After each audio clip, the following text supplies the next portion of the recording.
What if your greatest enemy wasn't out there, but in here? What if the strongest part of you was also the easiest to compromise? And what if, even after you failed again and again, God still had one more victory with your name on it? This is the story of Samson, the man who could take down an army, but couldn't conquer his own heart until the very end. Welcome to the Soul Strong podcast. Hey beloved, it's your sister here, Priscilla. I know life is full and busy, so the fact that you're spending some of your time here means the world to me. I'm excited, I'm grateful, and I don't take it lightly. My heart is to make every episode you spend here absolutely worth it. Now, we've been recording all year to get ready for this launch, so if you hear some references from past months, just know it's all in preparation to bring you fresh encouragement every week. You'll hear episodes with my amazing sister Christy, inspiring guest interviews, and deep dives into God's Word and the everyday together. I'm so glad you're here, so let's go. This is just the beginning. We are so strong.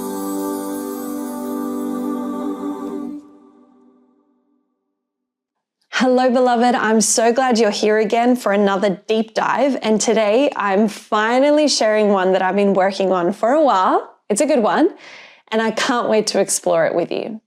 So I was reading through the book of Judges and I came across the story of Samson. I've read his story many times before and I've always been intrigued by it, but this time I wanted to do a deep dive into his life and hopefully answer some questions. Like, why did the strongest man in the history of the earth have such a tragic ending? Why was there so much promise and potential for his life, but not much fulfillment? And what else can we learn from this short life? The story of Samson spans across only 4 chapters in the Bible, so it's not a lot of content, yet most people, Christian or not, would know about the strength of Samson. We find his story in Judges chapters 13, 14, 15, and 16, and that's it. But in chapter 13, we have nearly a whole chapter on just the story of his parents. This piqued my interest. I'm a parent, as I know many of you are too, and I love and need to learn as much as I can to be the kind of parent that my kids need. Did you know new parents lose around 44 days of sleep in the first year of their baby's life? No wonder Samson's parents needed a divine visit. Parenting always starts with a bit of chaos and exhaustion. And if you're in the thick of your first year of your child's life, I see you, I feel you, I'm right there with you, and no sleep is no joke. But back to Samson. We're not told the name of Samson's mother. In the Bible, she's only referred to as Manoah's wife. But what we do know is that she was barren, meaning that she couldn't have children. Now, as we saw with Hannah, and we can see in the stories of Sarah and Rebecca and Rachel, that not being able to have children was one of the worst devastations that a woman could face in the Bible. And at the time that this happened, the Israelites were, and I quote, doing evil in the Lord's sight. So the angel of the Lord appeared to Manoah's wife, and the amazing thing right here, right at the beginning of the story, is that God spoke directly to her. She might not be named in the text, but God spoke to her. That's awesome. We know that an angel of the Lord was God, and we also see this same thing happen back in the story of Abraham, when God appears to Hagar. He also talks directly to her. It's moments like these that reveal the beauty of his character, how he took time to speak to women, and in both of these instances, it was when they were at their most vulnerable too. So God says in Judges chapter 13, verse 3, "Even though you have been unable to have children, you will soon become pregnant and give birth to a son." Incredible. But then comes the instructions in verse 4. "So be careful. You must not drink wine or any other alcoholic drink, nor eat any forbidden food," which in the Hebrew meant don't eat anything unclean.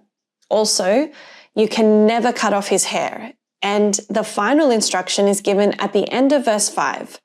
"For he will be dedicated to God as a Nazirite from birth. He will begin to rescue Israel from the Philistines." So from the first instruction, she's told, you're going to become pregnant, miracle. You're going to have a boy, birthright. Don't eat anything unclean, nor drink anything alcoholic or fermented, set apart.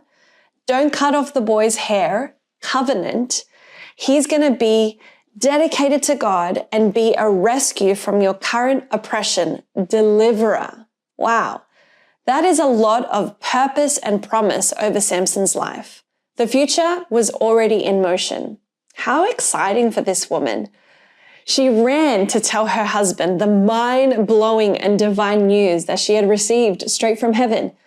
They prayed that the angel would reappear to give them more instructions about how to raise the boy. I would love an angel to appear to me and give me instructions about how to raise my sons. That would be amazing. And in verse 9, it says that God answered Manoah's prayer, and the angel of the Lord appeared once again to his wife. But this time, she ran to go and get Manoah, and then they ran back to hear from the angel of the Lord. I kind of feel like there's a lot of running in this story, and I'm here for it. Then Manoah responds in verse 12, when your words come true. Manoah was placing confidence that this was going to happen. Not if, but when. He says, when your words come true, what kind of rules should govern the boy's life and work? Now, this is an incredibly important question for all parents to be asking. How do we raise these gifts that you have given us? Children are a gift from God, and we as parents, we hold a responsibility to train and nurture a child in the ways of the Lord. This is our greatest and most important task. Psalm 127:3 in the Passion Translation says, children are God's love gift. They are heaven's generous reward. Deuteronomy 6 and 7, these commandments that I give you today are to be on your hearts. Impress them on your children.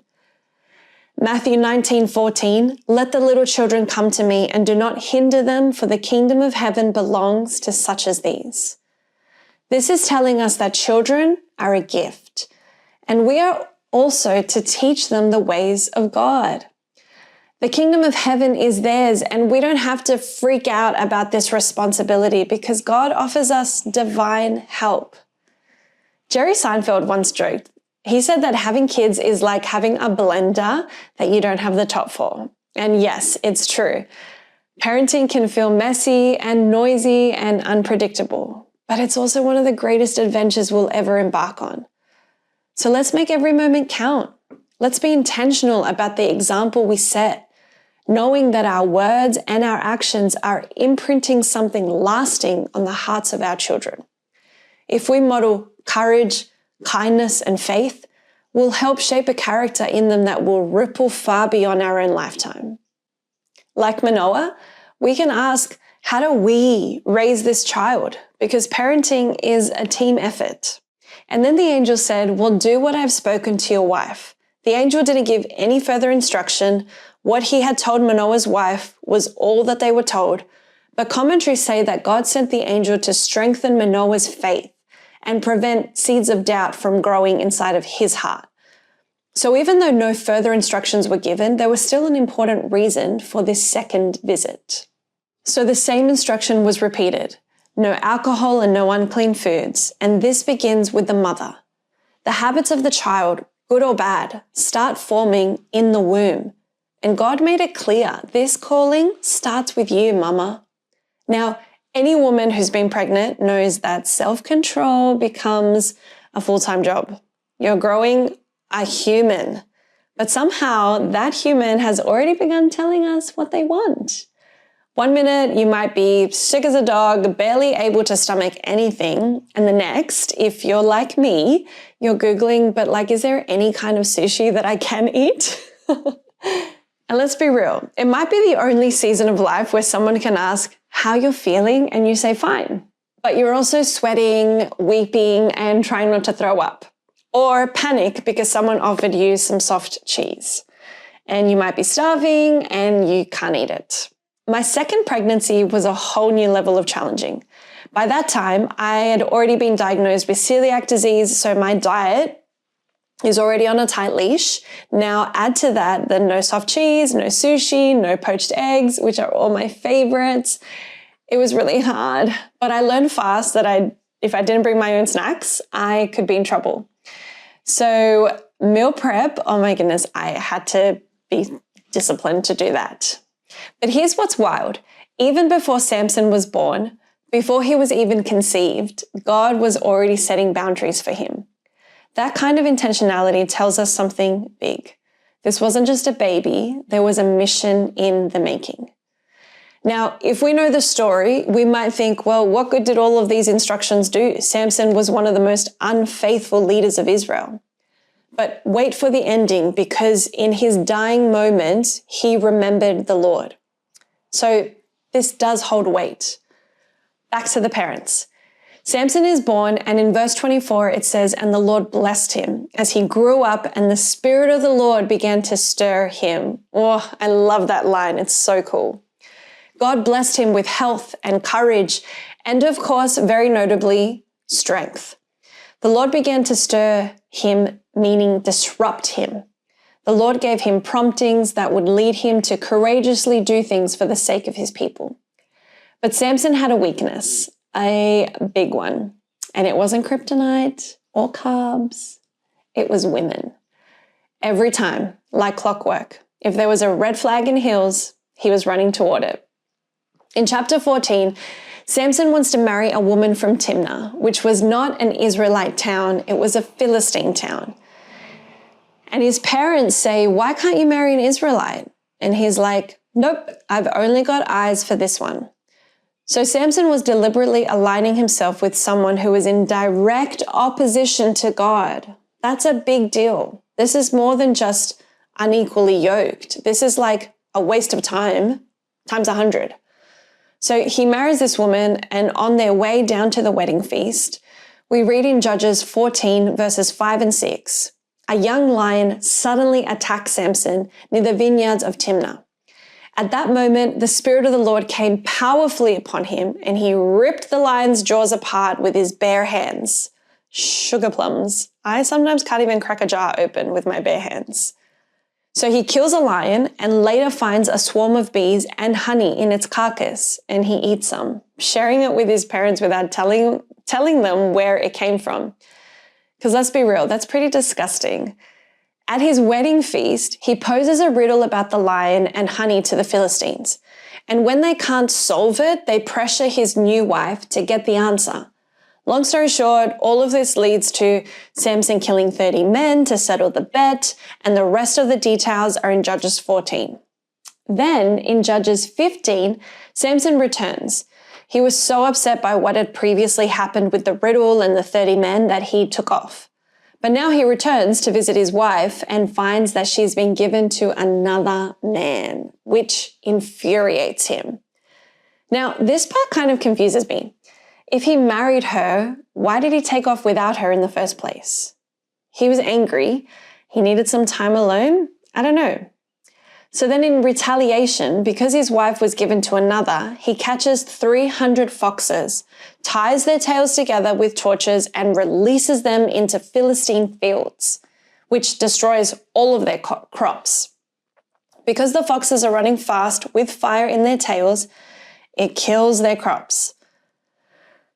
The Philistines then retaliate and burn his wife and her father in revenge. Oh my goodness, this is such a violent, terrible story. So this prompts Samson to strike back again, and it just kind of goes back and forth for a while. But this time he worked with the men of Judah to accomplish this, and he asked them to hand him over to the Philistines. Samson breaks free from his ropes and he kills 1,000 men with the jawbone of a donkey. Okay, this story has a lot of references to animals. But anyway, then at the beginning of the final chapter of Samson's story, in Judges chapter 16, Samson went to a Philistine town of Gaza. Now, Gaza was a symbol of Philistine strength and pride. It was the largest of the 5 Philistine cities, and it was an important center because it guarded a key trade route between Egypt and Canaan. Interestingly, and sadly enough, Gaza was also the place where Samson would later be taken to when he was captured. But during this trip to Gaza, Literally venturing into the very heart of enemy territory, Samson visited a prostitute. Now, at this point, commentators highlight how Samson's spiritual condition was actually worsening. His story begins with him wanting to marry a Philistine, even though she was from a rival nation. He was still trying to go about it in the honorable way of marriage. But now, whatever impulse he has, he feeds into it. It's like his impulses were driving him, not spiritual authority or guidance. Look at it this way. One bad step led to another bad step, and so on. When he was young, he tied himself up with the wrong kind of people, and he could never really break away from that. So morally, he was just getting lower and lower until now he was sleeping with a prostitute. His choices show how dangerous it is when compromise becomes a pattern instead of a one-time mistake.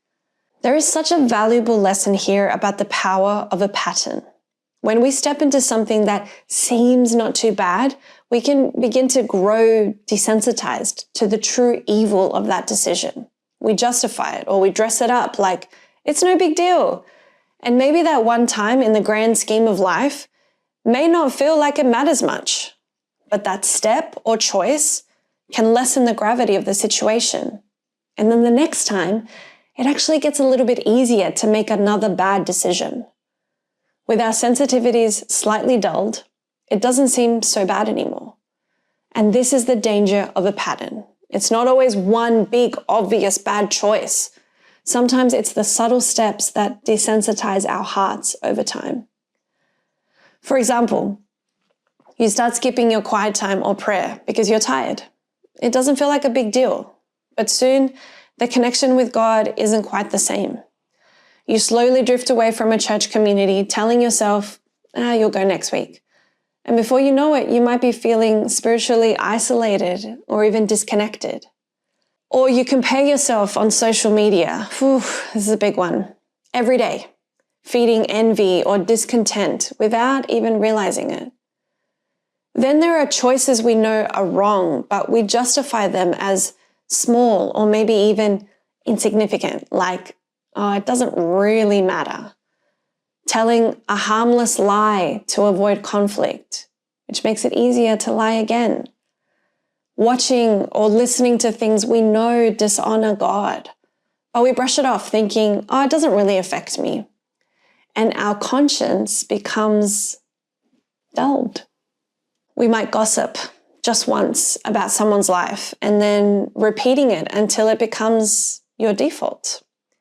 This is what happened with Samson. One compromise didn't ruin him, but each step dulled his sensitivity to God's voice. I can't reiterate this enough. One bad choice made the next bad choice easier. And in the end, what seemed small cost him everything. Compromise is never just one step. Patterns matter. They shape our hearts. So Samson is in Gaza having slept with a prostitute, and people from the town begin to find out. Another lesson here is that nothing stays hidden forever. But that's not just a warning, it's actually a gift. God loves us too much to let us stay stuck in the darkness of secret sin or shame. He brings things into the light so we can find freedom and healing and a fresh start. The townspeople decided that at dawn, they would kill him.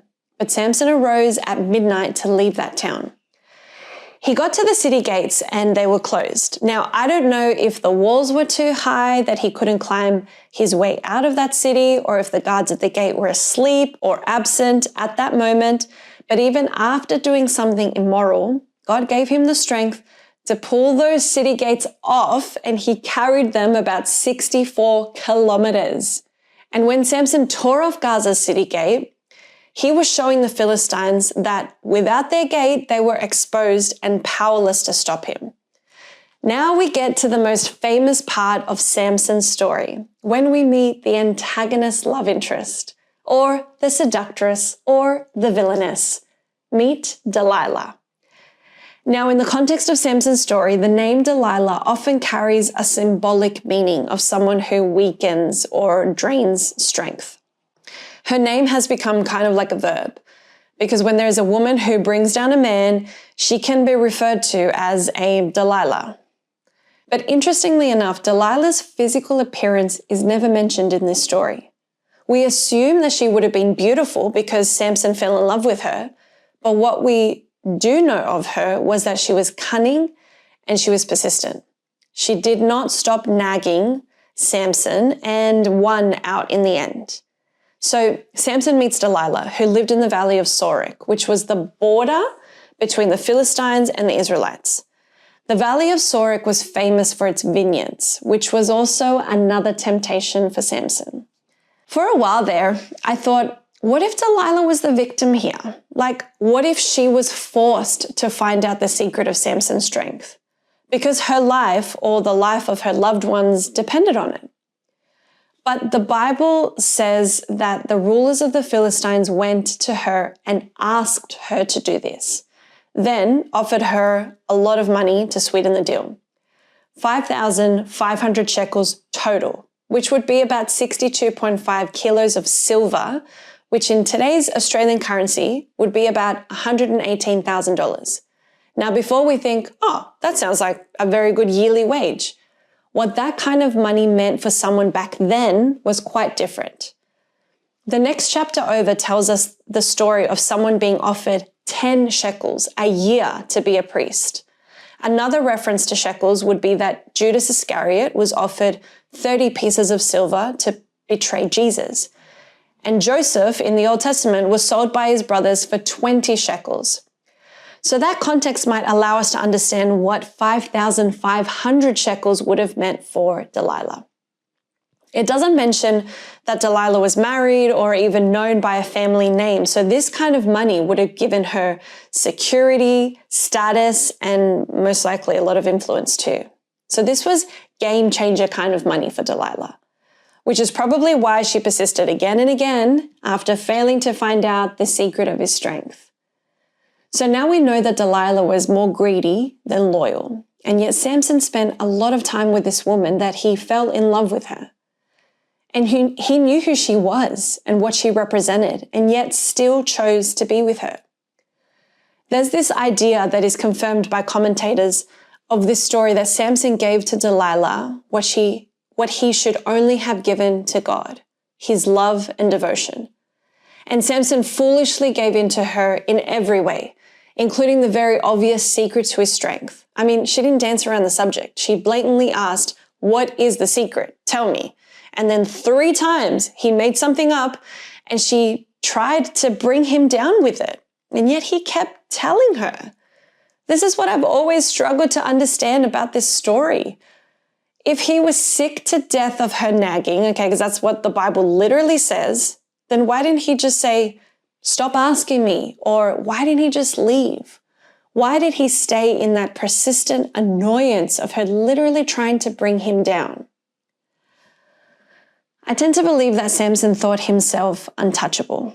He was the strongest man who had never been beaten. And I think that probably went to his head. He probably thought, I'll be fine. And here is such an important lesson. Samson was so used to compromise that when real and imminent danger was there, he couldn't see it. Repeated disobedience leads to weakened judgment. Let me say that again for those in the back. Repeated disobedience, no matter how little and insignificant the actions are, leads to weakened judgment. When you have a sacred calling on your life, and we all do, we cannot be led astray by the Delilahs in our way. We must be vigilant to make sure we are not brought down by a temptation, a lack of sound judgment, and foolishness, thinking that we are untouchable. We're all human, and we need to be aware of what could come around us. So before we get to the conclusion and wrap up this whole story, I wanted to highlight something that is one of the other reasons this story intrigued me for a deep dive, and that is the power of a relationship. Samson was the leader of Israel. He had a calling and a purpose for his life, and he should have found a partner that would walk alongside him in that calling. The person that we enter into a relationship with is incredibly crucial to how we live out our lives. They aren't just someone we're attracted to that we can have some fun with. They become the person we live with, the person we wake up to, the person we see in everything they do, everything they say, and everywhere they lean toward. I wonder what kind of a leader Samson could have been for Israel if he had trusted God to bring him the right kind of partner. The kind of partner who would have elevated his character and drive rather than lead him astray. Our partners have more influence on us and us on them than we sometimes realize. So let's be the kind of partner, friend, or leader who calls out purpose, stirs up godly passion, and points people straight into the hands of God, where we find our true fulfillment. Now back to this tragic story. In verse 15, Delilah pouts. How can you tell me you love me when you don't share your secrets with me? You've made fun of me 3 times now, and you still haven't told me what makes you strong. She tormented him with her nagging day after day until he was sick to death of it. Finally, Samson shared his secret with her. My hair has never been cut, he confessed, for I was dedicated to God as a Nazirite from birth. If my head was shaved, my strength would leave me and I would become as weak as anyone else. And just like that, the secret's out. I keep thinking about that episode in Friends when Monica walks in and Chandler's cleaned the whole apartment and she's so happy, and she said that she'd been begging him to clean for months and to clean the windows, and he did. And then she says, and nagging works. Delilah's nagging certainly worked in this story. She lulls Samson to sleep on her lap, and then while he's sleeping, shaves his head. If he was a grown man, never having cut his hair, there would have been so much hair, and it would have probably been quite heavy too. So as she's shaving his hair, the Bible says that she began to bring him down, and his strength left him. How sad. Without him even realizing, he would never be the same again. Then she cries out, Samson, the Philistines are here to capture you. And he thinks, fine, I'll do the same thing that I've done every other time, almost like Groundhog Day. But this time it was different. In verse 20, it says he didn't realize the Lord had left him. Can you imagine what he would have been experiencing at that moment? This is why I love studying these people in the Bible, because here is a very human moment. He's not a superhero. He's a human. And now the source of his strength, which was the Lord, had, as the King James Version says, departed from him. He was now truly alone. All those times that he was sowing into a repeated pattern of disobedience, now he was reaping the harvest of loneliness, abandonment, and powerlessness. He had nothing. Now the Philistines truly hated Samson, so they didn't want to just kill him, they wanted to see him suffer. So they gouged out his eyes and they bound him in chains, forcing him to grind grain in a prison. This man was supposed to be the mightiest leader of Israel, and he was crushing grains so that people could make bread. Literally the lowliest of jobs. What a fall. He didn't give his secret away easily. It took many, many decisions of compromise, disobedience, and I also believe pride. He was arrogant enough to believe that he could do whatever he wanted and be fine because he was physically strong, but he was empty in character. And sometimes that can happen to us too. We look at the outward appearance, whether it's our physical bodies, our status, our bank accounts, our houses, our cars, our clothes, our lifestyles. And as long as that looks fine, we can sometimes forget to strengthen our inner character. The truth is that the source of our strength comes from the Lord, not our status or achievements. We might build our strength at the gym or in our bank accounts. We might also, and most importantly, build our greatest strength in God. And just like the gym and the bank, building strength with God comes with consistency. Psalm 5:3, in the morning, Lord, you hear my voice. In the morning, I lay my requests before you and wait expectantly. Psalm 88 verse 9, every day I call upon you, Lord. Luke 9:23, whoever wants to be my disciple must deny themselves and take up their cross daily and follow me. 2 Corinthians 4:16, though outwardly we are wasting away, yet inwardly we are being renewed day by day. Acts 17 verse 11, they received the message with great eagerness and examined the scriptures every day. Psalm 96:2, sing to the Lord, bless his name, tell of his salvation from day to day. Psalm 145:2, every day I will bless you and praise your name forever and ever. Again and again throughout scripture, we are told to make time with God daily. We call upon the Lord daily and lay our requests before him. We take up our cross and follow him daily. We are being renewed day by day. With eagerness, we examine the scriptures every day. We bless the name of the Lord and praise his name forever from day to day. This kind of consistency builds our strength in him. It doesn't mean we'll be perfect and never make mistakes, but when we daily surrender to him, we walk firmer in his purpose more than our passions and waywardness. One writer wrote this about Samson. Physically, Samson was the strongest man on earth, but in self-control, integrity, and firmness, he was one of the weakest of men. Many mistake strong passions for a strong character. But the truth is that he who is mastered by his passions is a weak man. The real greatness of the man is measured by the power of the feelings that he controls, not by those that control him. Over time, Samson's hair grew back, and one day, the Philistines were holding a big party where all the rulers and leaders were going to attend. About 3,000 of them gathered at their temple to celebrate one of their gods. And they brought Samson in as the entertainment of the night.